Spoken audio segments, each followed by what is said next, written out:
Welcome to the New Wealth Wave podcast hosted by Dr. Joaquin Wallace. We're diving deep into the intricate layers of the 7-stage generational wealth model to offer invaluable insights on legacy building, wealth accumulation and preservation, and financial growth across generations.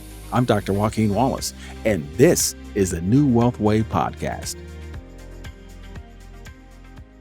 Hey, Future Wealth Builders, this is Dr. Joaquin Wallace, and thank you for joining me on the New Wealth Wave podcast. Today, we are focusing on stages 1, 2, and 3 of my 7-stage generational wealth model, and to help lead the discussion will be Saundra Davis. If this is your first time tapping into New Wealth Wave podcast, make sure that you click the link in the description so you can download the PDF of the 7-stage generational wealth model, and make sure that you subscribe as well, because the more subscribers that we have, the more people that can hear our message. So make sure you do that as well. So today we are again speaking on stages 1, 2, and 3, the internal and external ecosystem, financial genetic code, and financial healing. And as I mentioned earlier, to help lead the discussion will be Saundra Davis. Now, a brief bio of Sandra. First and foremost, Saundra Davis is a highly respected financial planner, educator, and coach who has dedicated her career to helping people achieve financial stability and prosperity. Her work involves creating frameworks to ensure that individuals from all income and wealth backgrounds have access to competent and ethical financial guidance. Sandra is also the program director in the Department of Financial Planning at Golden Gate University. And finally, she is also an entrepreneur as she runs Sage Financial Solution. That's a lot, Sandra. Before we go on, I mean, you are hot as fish grease, as we said before. And I am just, I want to thank you for taking time out of your busy schedule to come on to the New Wealth Wave podcast. I am truly blessed. And I want to say again, thank you from the bottom of my heart. You're doing a lot of things. So before we get into the podcast itself, why don't you tell our listeners some of the things that you have done this year and what you have on the agenda as well? Wow. So first, thank you for inviting me. I'm thrilled to be hanging out with you. And I know I'm kind of hard to catch up with. I am kind of hot as fish grease. That's the truth. I'm going to use that. So in addition to being the program director at Golden Gate, I have my organization, which is Sage Financial Solutions. And we've been in business since 2005, which when I graduated from Golden Gate's program. So I started out as a financial planning small incubator to help people who were new to the field. The main goal there was to increase access, right? Back then, there weren't finfluencers. There wasn't FinTok. There weren't people who were really trying to make sure that low and moderate income people got comprehensive financial planning. You could go get a credit class, a debt management class, home ownership course. You could get that, but you couldn't get comprehensive financial planning easily, and so that's really how I started. And so where I am now is the organization still operates, but it operates as a training organization to provide skills for financial professionals and staff members of nonprofit organizations to build their financial coaching skills. So their ability to meet people where they are rather than, kind of the traditional just giving advice, and people may or may not take the advice, right? So how do we navigate how we show up with people that inspires them to take action on what they learn? I agree wholeheartedly with you around the concepts of the conversation around financial literacy. Knowing better is essential, but knowing better doesn't mean doing better. So how do we bridge the gap between what we know and what we do? So we got to know first, and then we have to take action. So that's where I spend most of my time now. In addition to being a financial behavior specialist, I'm also a mindfulness teacher. So I'm 3 times credentialed mindfulness teacher. And so most of my work is based in a really self-compassion. How do you navigate painful money choices? How do you navigate situations that you might have created for yourself and then leave the shame, right? Learn the lesson and leave the shame. And so that's really where 90% of my effort goes into, whether it's in the academic space or in my own credential program. That's what I focus on. Future Wealth Builders, I mean, you can see why I am so excited to have Saundra Davis, because, we're in alignment with a lot of things, and we're going to talk about it throughout this podcast itself. So if this is your first time tapping in, we're going to talk about what is the generational wealth model. It's a 7-stage model. Stage 1 is our internal and external ecosystem. Stage 2 is the financial genetic code, where we focus on financial trauma and anxiety. Stage 3 is financial healing. This is where we provide solution to reprogram your financial genetic code, which is a byproduct of stages 2 and stage 1. Stage 4 is financial edification, where we talk about financial literacy and financial inclusion. Stage 5 is financial well-being. And this is where we're all trying to get to, have that soft landing, making sure our financial health is on point as well. Stage 6 is generational knowledge. This is where we talk about planning and creating your financial footprints to move to stage 7, which is generational wealth. Now, Sandra, before we get into the heavy lifting, tell us a fun fact about yourself. Wow, fun fact. I play bocce ball. Yeah, I know, right? So I have 3 grandchildren and I don't buy gifts, right? So my grandchildren came along as I was learning more about money and doing better with money after having a lifetime of very poor money choices. And so when we had our grandchildren, I was determined to not buy things, right? I don't give Christmas gifts, I don't give birthday gifts, none of that. So what we did was every year we would introduce them to a new sport and to a new educational opportunity. So we took like massive trips, Black history tours, all those kinds of things. And we also taught them a new sport. So by the time they got to be like, 14, 15, we had exhausted basketball, baseball, golf, tennis, all that. We were like down to bocce ball. So, so I play bocce ball. And that's awesome because I played a little bit of bocce ball, but I'm not that good as you are. I'm not that good. Yeah, you're better than me, I tell you that. So, Sandra, you had a chance to review the model. What were your initial thoughts? Well, first of all, I love the simplicity of it. And I think the reason that I start there is because financial concepts alone are very complex. And then when you layer that with our mental health and well-being, it can lead to even more complexity, which can often, I believe, cause people to shy away. Not only the everyday human who's navigating these realities, but even the professionals, they might be like, oh, it's just too much. There are financial professionals who shy away from the conversation of the psychology of money or behavioral finance and those kinds of things. And I feel like what your model is doing is offering a very straightforward, although it's clearly not linear, right? But a very straightforward approach to considering all of the factors that go into how do we create generational wealth? What is possible and the hurdles that we might have to go through or navigate to be able to do so. And I'm glad you mentioned that as well. And we're going to get into this later on. But, one of my questions is going to be surrounded around, I firmly believe you're in the business as well. I mean, you're a professional, you're certified, you're educated in this space. I really believe that financial literacy is not a linear process. And I do believe, and I'm sure you're smiling on that because I know you have a lot to speak on that. A lot of people out there are speaking about financial literacy, and it's more of a linear process. And it's not. There's the behavioral science, it's the internal and external ecosystem. All those things that you spoke about are very important. What I love about the model, and it took me about a year or two to create it, was that you focus on 3 phases. You have the past, the present, and the future. But depending on where you're at, you may be on a specific stage of the model, and that may be your present at the moment. You may be at a stage 5, which is your present, but you have to go back to your stage 1 and 2, which was your past, because those decisions, you're laughing, you know exactly what I'm saying. Many of those decisions that you talked about, the shame is a byproduct of all of that we learned. I call it walls in terms of our internal and external ecosystem. Now, this is the 3-part question here. Okay. This is the one that kind of sets the tone, I believe, for the model and the conversation. So before you became an advocate in this financial literacy and educational space, where were you on the model? Ooh, honey, I don't think the model goes that deep in debt. Yeah, so I would say I was in between stage 1 and 2. And let me say why. So how I interpret stage 2 in my language is the legacy burden, right? So I had the legacy burden of financial beliefs, behaviors, and I think attitudes is probably fair, that were harmful. And then I was existing and still exist, quite frankly, in the external environment or ecosystem that is not kind to Black women. And so in addition to the racial wealth gap, I've also got the gender wealth gap. I got all the gaps, right? And none of the benefits. I did not become a financial planner until I was 44. So I made the first 40 years, well, 35, right? Given if you ignore childhood, but childhood is where I learned a lot of those things, right? So 40 years of my life was steeped in the legacy burden, in addition to these external topics that, I'm sure you talk about on this podcast all the time, right? Being in a system of oppression for people who have experienced poverty, come from people who have experienced poverty and enslavement. And, even in the San Francisco Bay Area, I remember when redevelopment moved my family out of the Fillmore district. I remember when my mother could no longer afford our home, which completely disrupted my life at 15. So for me, that stage 1 and stage 2 were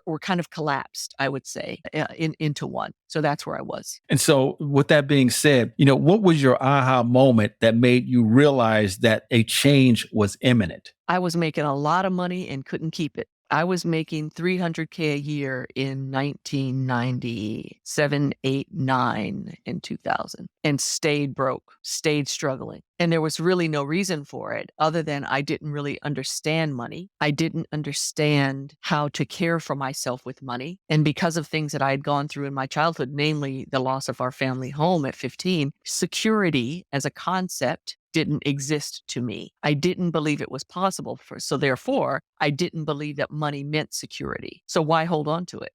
I was the bank of Sandra in my family and with my friends. And so that was the aha moment. I met a partner who was very smart with money, having also come from poverty as well. And his interpretation of how he dealt with it was very different than my experience. So I'm like, oh, okay, there is a different way. I didn't even know there was a different way. And so living with him taught me that there was a different way. And so one day, literally, he was teaching me stock trading and I liked it. I liked understanding it, but I couldn't do it for a living. Back then, everybody wanted to be a stock trader, right? And so he said, why don't you become a financial planner? I'd never heard those words. At 44 years old, I'd never heard the words financial planner. And so I went and got a book. It said, if you're going to be a financial planner, if you're going to hire a financial planner, hire a CFP, certified financial planner, or better yet, someone with a master's degree in financial planning. So I dialed up Golden Gate, which had been my alma mater from undergrad, and I went and got the master's in financial planning at the school that I am now the director of the program. And I might add, a school that I actually work under your leadership as well. Yes, you do. And you bring your own leadership in your own right. And I appreciate that, giving me the opportunity to do that as well. So where do you find yourself on the model today? Today, I would say I'm focusing now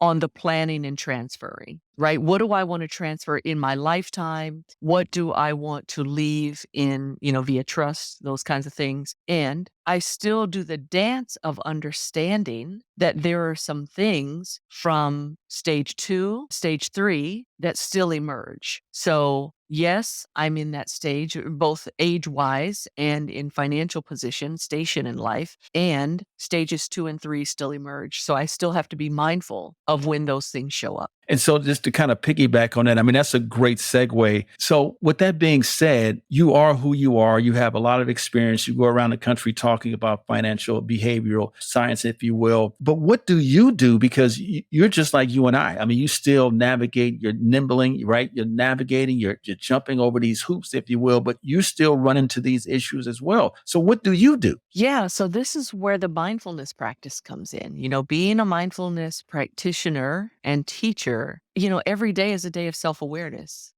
Every purchase is a moment. Like today, I bought one of those weighted blankets. I'm going on a silent retreat next week. I'm going to be silent for 7 days. I know that there are parts of me that will be agitated in that time. And so I spent $200 today on a weighted blanket to take with me. Now, once my partner sees this weighted blanket coming to the house, I'm going to have some splaining to do, right? But the truth is that I know what I need for my self-care. And sometimes there's financial interactions that are part of that. Other times I can say, what am I really buying, right? So I'm not buying a blanket. I'm buying something that adds comfort at a time where I know that I may be subject to a higher degree of stress. If I weren't mindful about my body, I don't know if you know the book, The Body Keeps the Score, right? My body tells me when I need something different than what I'm giving it, right? And so I pay attention to my body. Viktor Frankl says that there's that moment between the stimulus and the response, right? I have a stimulus and then I can break for a moment before I respond. So I've wanted this weighted blanket for about 2-3 years. And not until today did I decide to actually click the button. And so that mindfulness aspect of it allows me to stay present with whatever emotion is present, and I don't have to follow the emotion. I know that it's there. I can identify that it's there, and I can be with it in a way that doesn't cause me to react,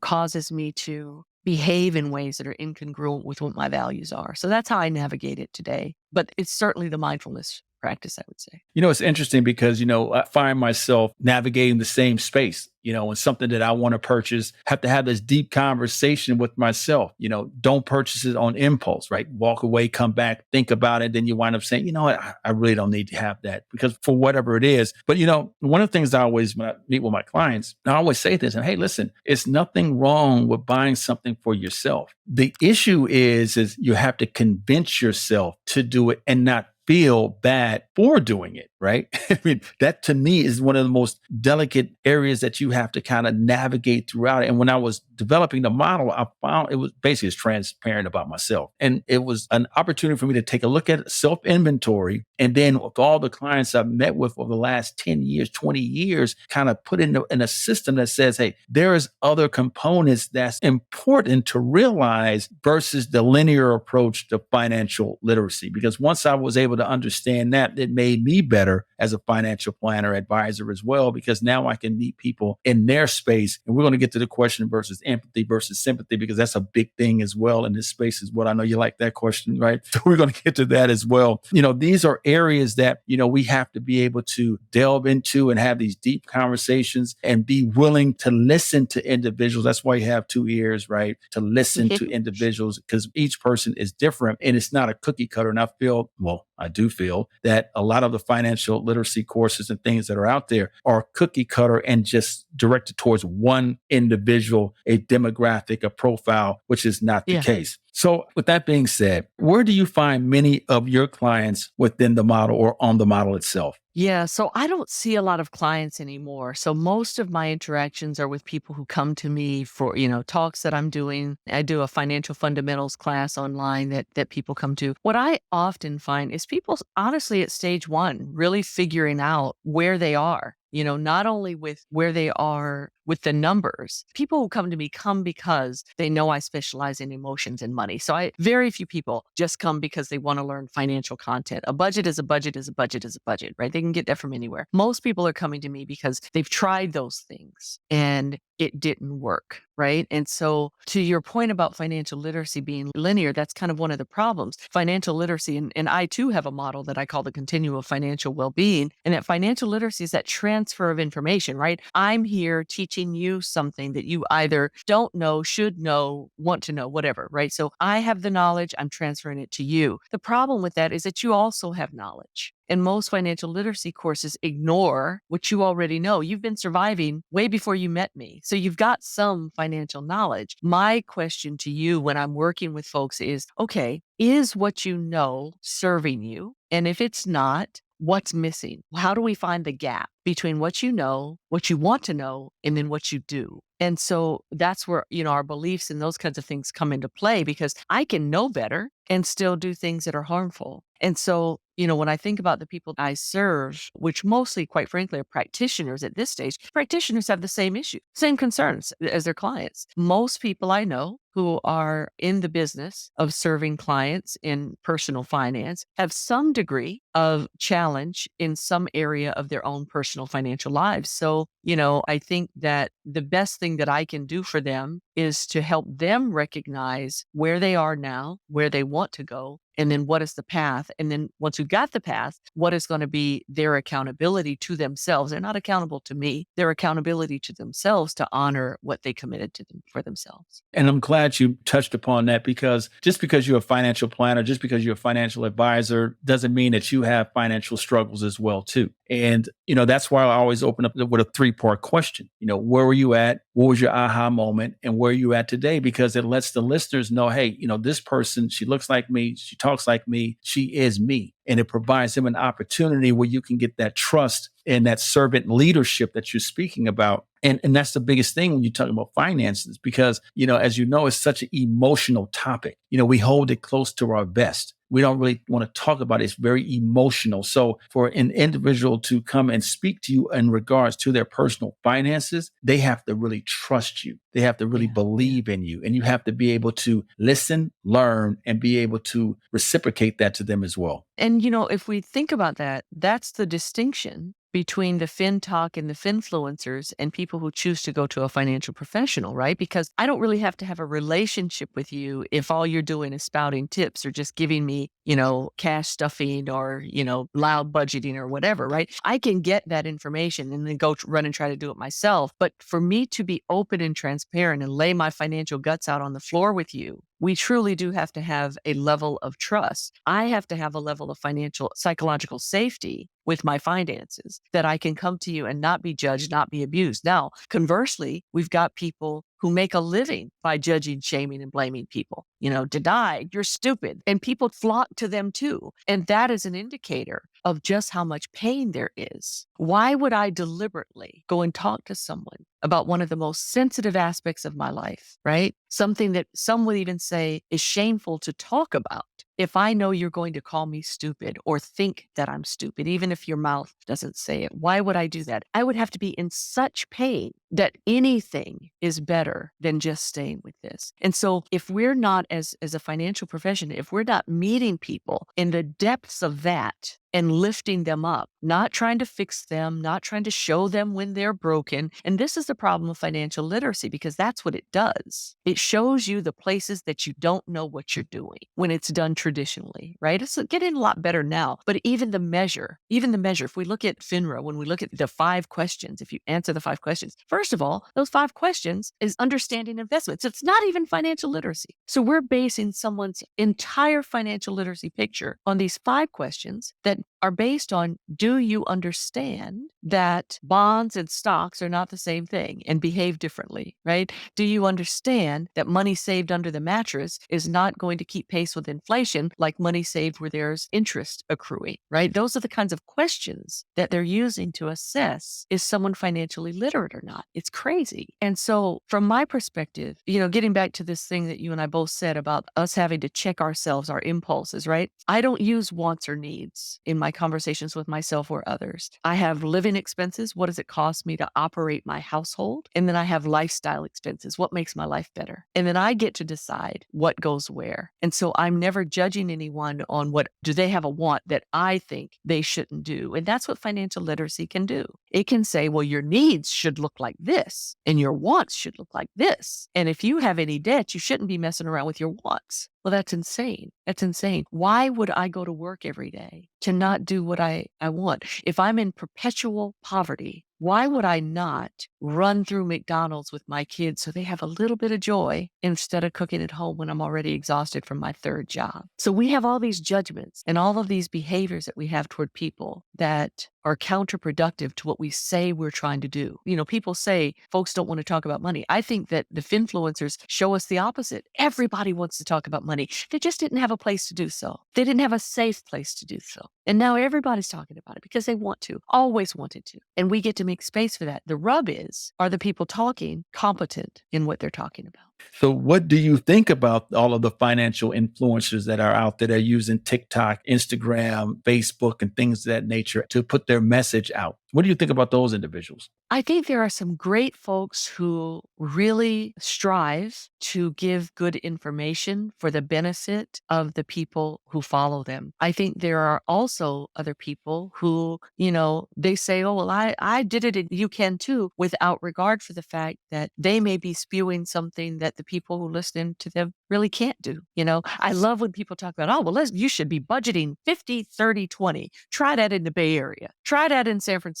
And so what I appreciate about the financial influencers is that they have raised the conversation to a level that financial professionals not only didn't try to do, but wouldn't effectively have been able to do. So I am grateful that they do that. I do wish that they were more accountable for good information. It is disturbing to me that there's so much advice around investing that's really, oh, I'm just teaching, but we are actually providing investment advice, often unqualified to do so. And people would say, well, Sandra, how do you determine what was qualified? There really are some wrong answers, And so as a professional, as an academic, I think it's important to know that we can do harm if we don't understand everything, right? Because investments is one portion, and then there's tax, and then there's income, and there's retirement, and there's estate planning, and there's risk. And so if I'm having a conversation with you in a vacuum and I don't understand the rest of your financial life, I may cause harm. And so I don't think that the influencers always recognize that there's more to just their scope. I have a lot of respect for many of them, and I have the most respect for the ones who really do, if they're going to go outside of their lane. One of my favorite is Tiffany Alici. She's the budgetnista. And she said, well, somebody will ask me a question and I'm like, I'm not the creditnista. I'm not the investinista. I'm the budgetnista. That's what I do. But what she does for her audience is she brings experts in, real experts, to address, some of the topics. And so I do think it's possible. I do think that they do an amazing job of getting people involved in conversations that the professionals have excluded them. And so, I say right on to that, and make sure you know what you're talking about. Don't give out bad information, because it might just be a click or a like or a couple of dollars for you, but it could be devastating to somebody else. And that is one of the reasons why that, when I came up with the New Wealth Wave podcast, it was built around the 7-stage generational wealth model. And one thing that I didn't want to do, Sandra, is to create a podcast and just be speaking, because I'm just giving one message consistently. And I rarely do speak. I usually ask questions. That's why the format the way it is, simply because I want to bring people on like yourself to speak about these subjects and topics, hearing it from a different lens. Because if I'm saying it, it can be taken on, I'm selling a product or things of that nature. And that's what it's not all about. It's all about education. It's all about creating that generational knowledge. So I appreciate, people like yourself. I tell you what, the Future Wealth Builders, Sandra's dropping knowledge. I hope that you're rewinding this and taking notes as well, because we're just getting started. So with the influx of financial literacy becoming a hot topic, is literacy the most essential component of creating generational wealth? I know you got a lot to say about this question here. What do you think about that? I think it is a necessary component. I will not go as far to say it is the most essential, because to me, what is most essential is the ability to act on what you know. Because me telling you something that you can't possibly do, not only is not helping you, but it also could be harming you. So this is where, in my world, in the nonprofit sector, the most common term now is financial capability, right? It is the knowledge, the behavior, and the access. So if I'm talking to you about, Dr. Wallace, you really got to have a checking account. You can't just be using cash all the time. And I'm teaching you all about the reasons that you should have a financial institution and you can't access one. I haven't helped you. And so, yes, it is necessary. And I would even say essential, but I wouldn't put the most essential. It is absolutely necessary, and it is insufficient. I find that many clients that I deal with in regards to financial literacy, if you will, understanding credit, increasing your savings account, reducing debt, all of those are great tools. They are. I love how you mentioned the 50-30-20 rule. That's a budgeting rule, but that doesn't mean that works for you, because again, in California, it's totally different from other areas as well. Income plays a big part in that. Your 50-30-20 may not be survival. One of the things that I always tell my clients to do, listen, let's take 90 days of bank statements. Let's highlight your green, what your wants, and your yellow and needs, disposable and discretionary. Let's go back through that. Let's look at 3 months, take it, average it out. That's going to tell me actually your ratios. What you find out, they may be 70-30. Yeah. And if they're 70-30, they're not able to use the 20 or 10% to pay themselves. Now they're living check to check. So we have to make it realistic expectations. And I think oftentimes we don't make it realistic expectations. My theory is, in regards to realistic expectations, is if it's realistic, then it's a chance that I'm going to finish the deal. If it's unrealistic, there's a chance I'm going to stop, because I'm going to get frustrated. I don't see the movement along. And I do believe that when you're speaking of financial literacy, most people that are out there, you're speaking about the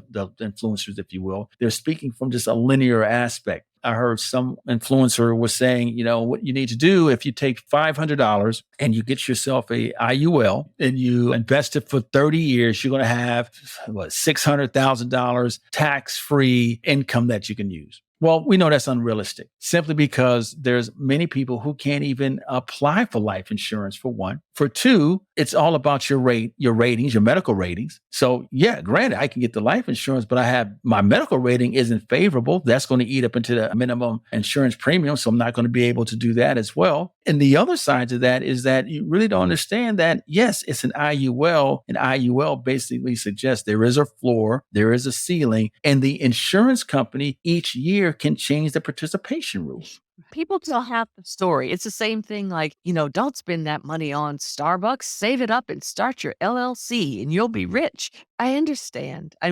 understand. Everyone who hopes for a better life can be tempted to think that there is a fast way to fix whatever situation that they're in. And, I think the thing that I hope for people listening to this and just people in my everyday life is that they really do come to the understanding that starting where you are, understanding where you are, understanding where you're trying to go, and then talking with people who really do have knowledge, not people with a quick tip. Financial wellness does not come from a series of quick tips. It comes from a well thought out plan and a well executed plan. And like you, it just breaks my heart because I know that, people aren't following this advice just as a get rich quick scheme. A lot of people are following this advice because they're just trying to find a path out of whatever suffering they're experiencing. And so to me, some folks are actually predators. There are some very prominent and, they were around before the age of the influencer that are predators, and they're actually getting rich on selling you their course, not on doing the thing that they're telling you to do. And so that's what I find painful and quite frankly, unethical. Preach, preach, preach. I told you, I love your transparency. I love your honesty because, again, this is why I wanted you on the show, because I know you're going to keep it real. You're going to keep it above 100, keep it a buck, as they say. And it's important because these are conversations that are needed to be had. In your experience, Sandra, what are some practical ways to educate younger generations about financial literacy and wealth building? Yeah, so that's a great question. I believe that as soon as a young person can say, I want, they are ready for understanding money, right? I think it's important to use caution around things like, we can't afford it, we can't afford it, we can't afford it, because when that message is trained into someone, their perspective as they get older may be one of lack or scarcity. And so being aware of that. And then as we know, those kinds of things can create what, the term right now is financial trauma. I would say trauma in general. I think it's trauma security rather than a specific financial trauma. Right now, anybody who ever says their mama said, do you have McDonald's money, is calling it a financial trauma, which is traumatizing to me. So from my perspective, I think that in the same way we teach children to brush their teeth, we teach them to wash their face, we teach them to make their bed, we teach them the alphabet, we can teach them, no, this is a nickel, this is a quarter. When there's something that you want, you've got to use these to get what you want, right? We can start very, very young. I think what we mistakenly do is we assume that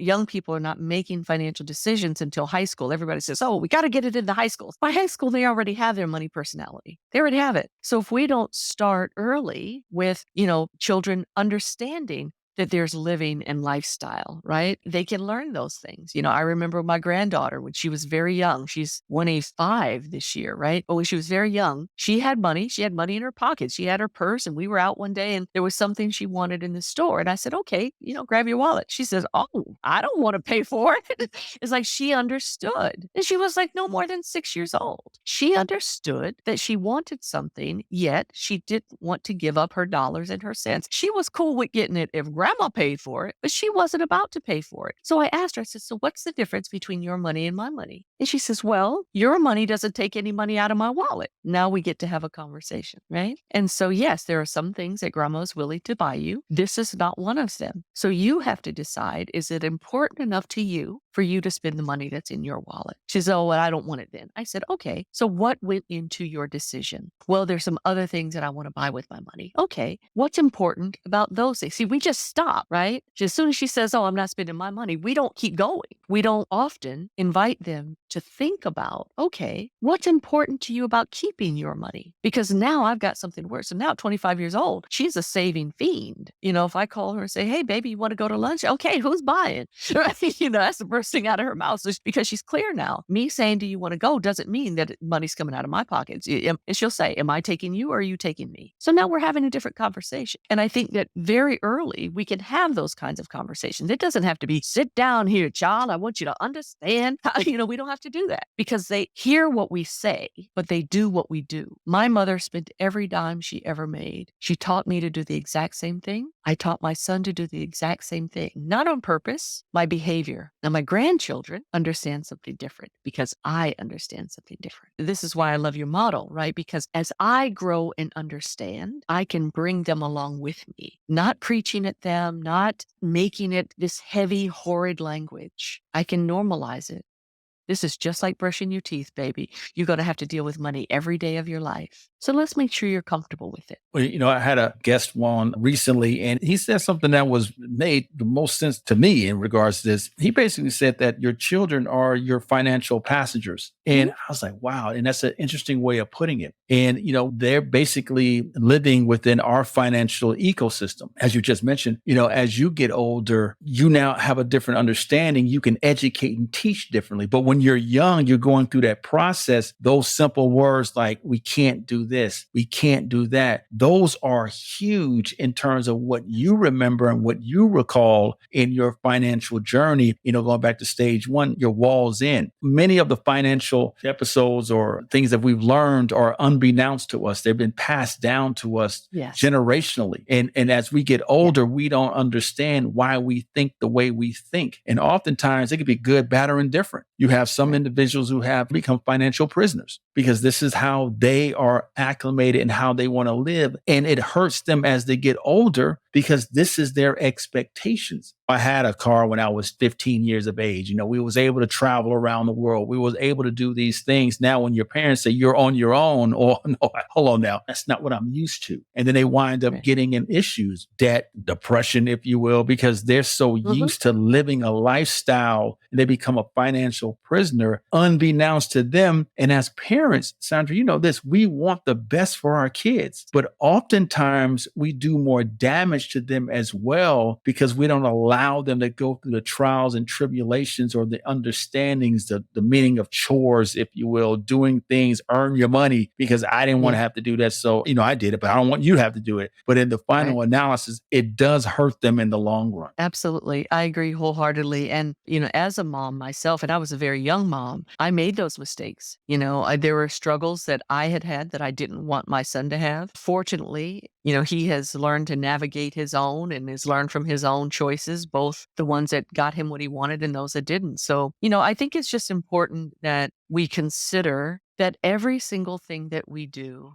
impacts every other thing that we do. There's nothing in our financial lives that happens in a vacuum. It affects everything else. And so if we can make those decisions, recognizing that, not being paralyzed by it, right? You don't have to super analyze your cup of coffee, right? You can just recognize that this is the choice that I'm making right now. If I go to the coffee shop and I've decided that I'm going to spend $6 on a cup of coffee, number one, I've got it to spend. I work so that I can spend it. And I also can do it much more inexpensively at home. So when I go to get a cup of coffee, I know why I'm going. I'm going because I want the ambiance. I know I'm going because I want someone else to make the cup of coffee and wash the dishes. I'm going because I want to sit in a different environment and kick back and relax and enjoy this soothing drink. So I'm not buying a cup of coffee. I'm buying an experience that is satisfying to me and important to me in this moment in time. And so I just think we can teach those kinds of things by being mindful, again, back with the mindfulness, right? Being mindful about them for ourselves and being mindful about how we talk to our young people or people that we impact about it.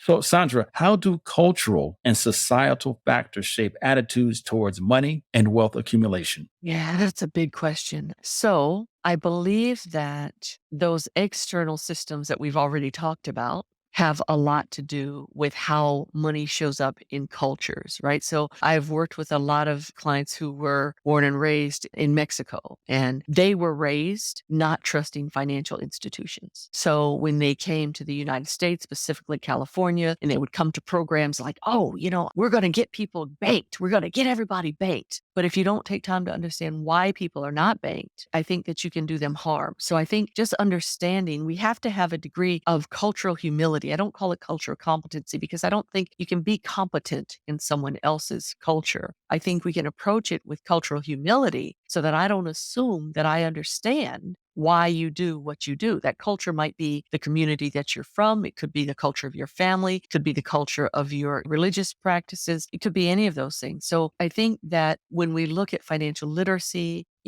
financial planning, therapy, whatever intervention we are using, that starting from the place of humility, you are the expert in your own life. And I am your partner who has financial information and content, right? And so you kind of tell me what's going on. Where are you trying to get to? What's available to you and what barriers you're experiencing. And then together we can shape a path forward. So I think that culture plays a huge role. I'm not even going to give people specific numbers. If you go right now and get on the Google machine, you can find out how much does it cost for a family of 4 to be above the poverty line in the United States right now. It's an embarrassment. And so we can't apply conditions or perspectives if we don't understand a person's situation. So whether a financial professional or you're the person on the receiving end of the advice, it's just important to know that those two things at play, yes, my internal ecosystem, but the external ecosystem as well has a big impact on whether or not I can be financially successful. When we take the racial wealth gap, right? If everything stayed exactly as it is today, it would be more than 200 years for the racial wealth gap between Black people and white people to be closed. 200 years, if everything stays as it is. And I don't have 200 years,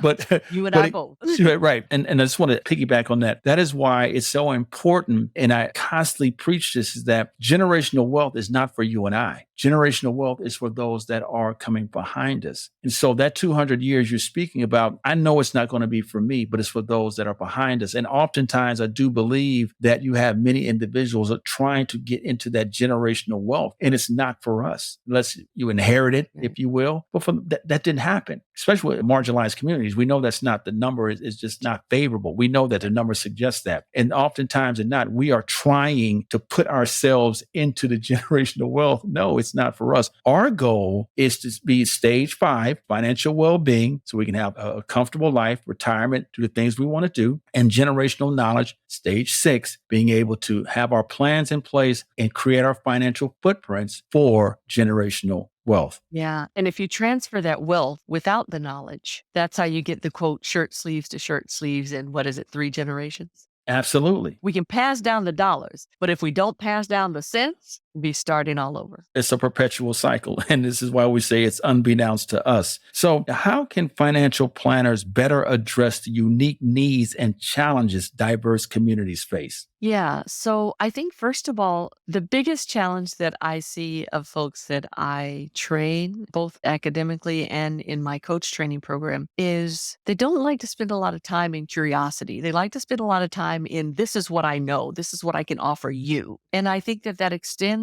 to feeling like, if you're cross-cultural communication, or if you're working with someone who's not from the same culture as you, not being comfortable with being uncomfortable, right? You don't have to know.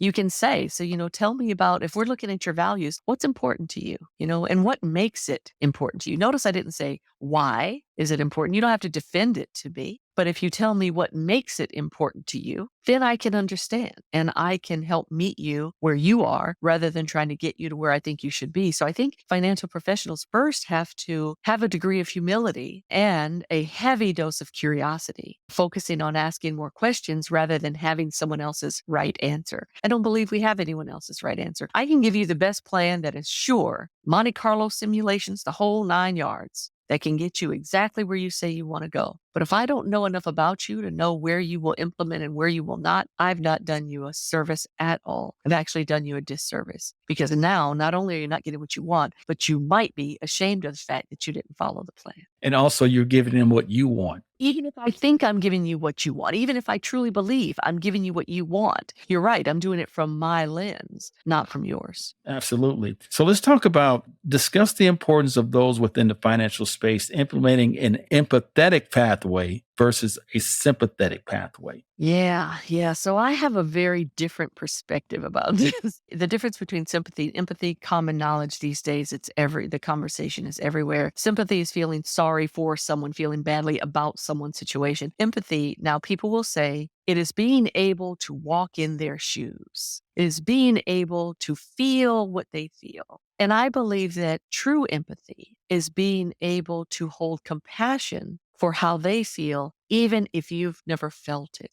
I don't believe that walking in someone else's shoes should be necessary for you to have compassion for them. And I think that that is a miscommunication of what I believe empathy should be. I can talk to someone else who has also lost their mother. My mother is no longer on this plane, right? And I can talk to someone else who may have lost their mother same day, same time, same year, right? I don't know how they feel. I know how I feel. I'm willing to hear how they feel. And so they have the space to have their full complement of emotions with me because I can hold that space for them. So I think financial professionals, this idea of this, well, can you see it from the other person's perspective? Well, can you imagine yourself in their shoes in order to feel empathy for them? I would contend that if you have to work that hard to feel empathy for someone, then, maybe check your empathy meter. What does empathy mean to you? How does it show up in you? And I also believe that it will not be possible for you to treat other people with empathy or compassion if you cannot do so for yourself. If I'm beating myself up for every mistake and just not letting it go, right? Just abusing myself constantly, shaming, blaming, treating myself unkind, very likely I'm going to do the same to other people. And so I believe that empathy, and in my world, self-compassion is the key. So, Sandra,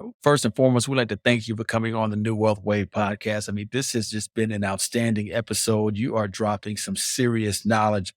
So, question for you. What practical steps can individuals take to build wealth regardless of their financial situation? Oh, that's a great question. I think the very first thing, and so this is kind of twofold. I think the first thing is recognize where you are right now. Like really just with the kindest and the most open heart that you can have towards yourself. Where are you right now? And then how do you define wealth, right? And the reason that that's so important is that often we just say, wealth is dollars and cents, right? And wealth may be the lifestyle. And so me rattling off, well, get a second job and cut your expenses and all that. Well, if more time with your family is the priority, just getting a second job is not the thing. And it might be necessary. So then the nuance there is, how do we balance the life that I want with the choices that I have to make to get where I say I want to go? So knowing where you are, knowing what wealth means to you right now, and then getting the support that's necessary, whether it is financial education, working with a counselor, working with a coach, working with a planner, or even a therapist, if that's something that will be supportive for you, to really just level set and then get the support that you need to come up with a plan that shows you the next best steps. Doing a lot of random things may actually cause you more harm, because to build wealth, it has to be a thoughtful, concerted, directed effort that maximizes everything that's available to you and helps you to navigate the obstacles while taking advantage of all the opportunities. Final question, Sandra. Thanks for coming on the New Wealth Wave podcast. This has been an outstanding episode. Where can our listeners find you? So people can find me just about everywhere, but I have to admit, I kind of try to keep it quiet. So I do teach a lot of courses. So people who follow me on Instagram, where I'm not super active, but on LinkedIn, Saundra Davis, my name, you can follow me on LinkedIn, Sage Financial Solutions on Facebook, and then also sagefinancialsolutions.org. We are a nonprofit organization. If people want to learn about coaching skills or participate in some of our professional development courses, we sometimes do things that are open to the public, to the consumer public. So you you can follow us there, join our mail list, and you'll know all about it. I don't take individual clients anymore, but I have a host I've trained more than 2,000 people. So I've got at least 250 coaches who are certified in good standing, who are available and standing by if that kind of support would be helpful. Future Wealth Builders, I hope you enjoyed this episode of the New Wealth Wave podcast. We'd like to thank Saundra Davis for coming on behalf of the New Wealth Wave podcast, myself and my producer, Ray Haycraft. Again, generational wealth begins with generational knowledge. I'll see you on the next New Wealth Wave podcast. Thank you for joining us on the New Wealth Wave podcast, hosted by Dr. Joaquin Wallace. Our show is edited and produced by Ray Haycraft. To dive deeper into the world of financial wisdom and learn how to create your financial footprints, head to our website at www.drjwallace.com. For more updates and exclusive content, connect with us on social media by searching Dr. Joaquin Wallace. And if you have questions and comments, feel free to email us at thenewwealthwavepodcast@gmail.com. Remember, generational wealth begins with generational knowledge. And as always, thanks for listening. The content presented in this podcast is strictly for educational purposes and should not be taken as investment advice. The views and opinions expressed by our guests may not necessarily reflect those of the New Wealth Wave podcast and its host or producers. Listeners are urged to exercise discretion and judgment before making any financial or investment decisions. Always consult with a financial professional or advisor before taking any action based on the content of this podcast. If you're enjoying the New Wealth Wave podcast, we appreciate if you leave us a review. We're always open to topic suggestions and guest recommendations. Feel free to reach out to us directly with your thoughts and feedback. Thank you for tuning in, and we'll see you next time on the New Wealth Wave podcast.